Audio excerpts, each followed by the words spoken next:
Hello everyone and welcome to Ask Uncle Buck. I'm your host, Uncle Buck. You got big buck questions, I got big buck answers. So this week we got 4 questions, and I'm going to tackle some of the easier ones first. Adam Robertson asked 2 of them, one on behalf of someone else. Adam asked, Chelsea wants to know the recipe for the best burger. The recipe for the best burger is to buy a burger from someone who knows how to make one. That's the recipe. It's money. Money is the recipe. If you're going to make one at home, if you insist on doing it the way I do it, I mean, I don't know why you'd do that. My burgers are okay. I'm not the best chef. I'm not the best cook. I can cook, but I'm not the best. I typically use hamburger meat I got from Walmart, the fatty kind that shrinks up when you cook it. I put in Montreal steak seasoning, salt, pepper, liquid smoke, garlic powder, and Worcestershire sauce. Worcestershire. It's a weird word. Look up the history of that word. It's an interesting story. Anyway, let's see. He also asks, by the way, I want to hear your recipes on burgers, right? Okay, so if you're watching this on YouTube, if you're watching it on Facebook, go down in the comments. Tell me your recipe for a hamburger because my recipe's played out and I'm kind of tired of it. Hamburger reacts only on this video. Adam also asked, I want to know what is your favorite specialty / craft / hard to find beer is? With a question mark. Okay, first off, he said is twice. We just can't let that kind of thing slide. Thank you for your questions, by the way, but you gotta do better, buddy. I'm just messing with you. All right, my favorite specialty craft hard to find beer. Now, of course, everyone knows I'm a fan of Old Chub. If you listen to the podcast, if you happen to subscribe to the Patreon, everyone knows I'm into Old Chub. I did an episode of Sippin' and Savorin' with Uncle Buck. If you go to our Patreon and do the $10 tier, patreon.com/HWIDG, that stands for Here's What I Don't Get.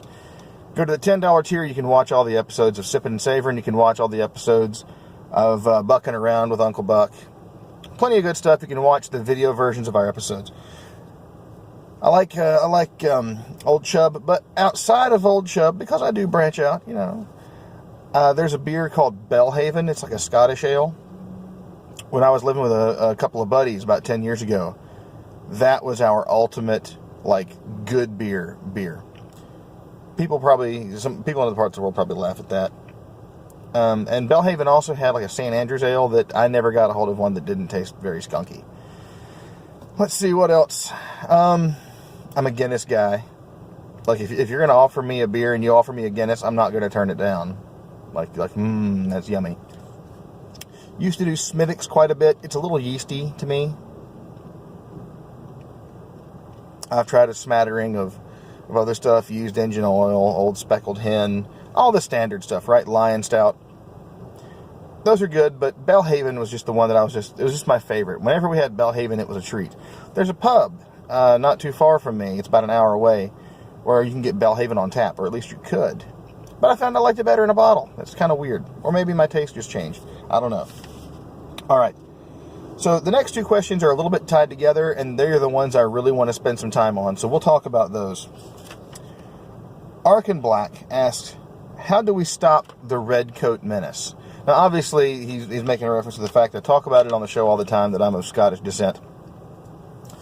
The redcoats being in the Scots and the British, or in the American colonies, whenever the redcoats were coming, the redcoats were coming. So, obviously, the British, they're not a problem anymore. They're our allies, right? I got some friends who are British, and they're great people. So, the redcoats these days are the globalists, the collectivists, the snowflakes. Those are the ones that are the problem these days. And how you stop them is through 2 ways. Argument and evidence, for one. You got to know what the truth is. Here's the thing I'm always saying. You got to find out where the truth is, and then you move your position to the truth. You don't try and change the truth to match your position. And when you do this, you typically end up somewhere approximately on the right. Maybe center, maybe more out to the further right. On the political spectrum. And I think that's where the truth is. The real world doesn't care what your feelings are. And so when you move to the truth, your position is immutable. And then how you bring others to the truth is you convince them through facts and evidence and good argumentation. There's another way that you defeat these quote-unquote redcoats, and that is through the culture. Now, they are whipping our tails through the culture, or at least they were. The election last year proved that maybe the culture is going slightly different now. I know in Europe they've had several steps away from globalism until France blew it. Way to go, France. You should have elected Marine Le Pen. Anywho, that's how you fight the redcoats. You change culture. Now, Joshua Hemsley asks, would you fight in the next crusade? And this ties into that a lot. Obviously, he's making reference to, there's a meme going around, Deus Vult, we're going to fight the Islamization. It's definitely going on in Europe. They're trying to do it here in the U.S.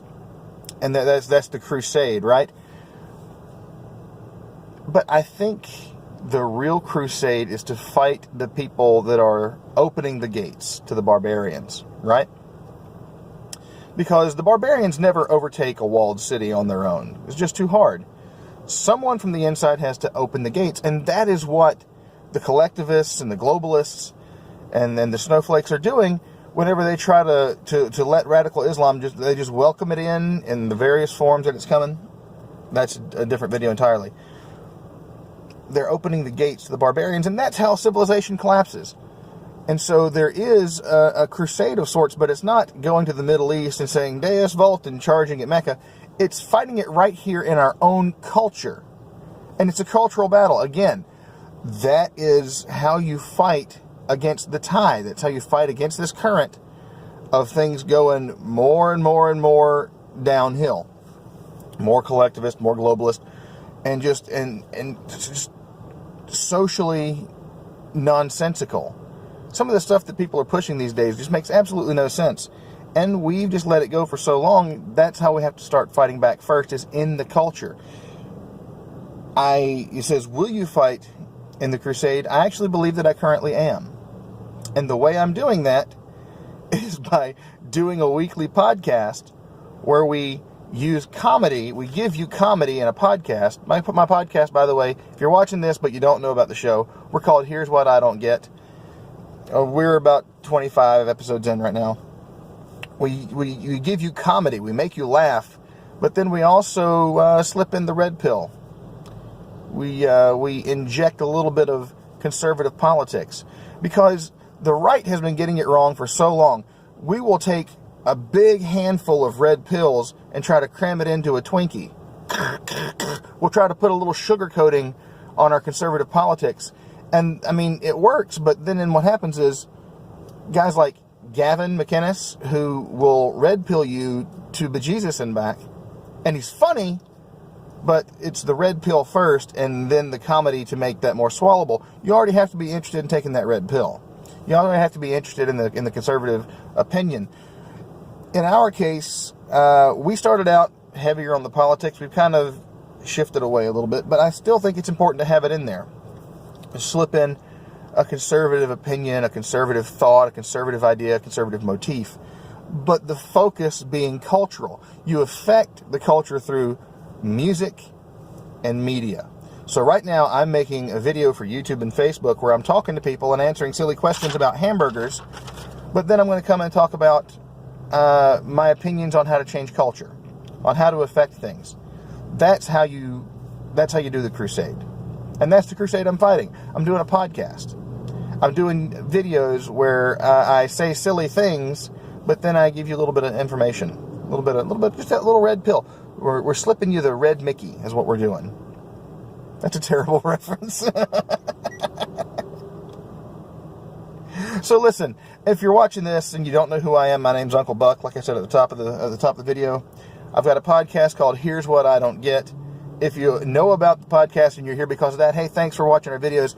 If you're just stumbling across this on YouTube or Facebook somewhere, look us up at www.hwidg.com, or you can go to patreon.com/hwidg, or you can just Google Here's What I Don't Get podcast. We'll pop up. We're a lot of fun. We laugh a lot. We have a lot of fun. A lot of fun.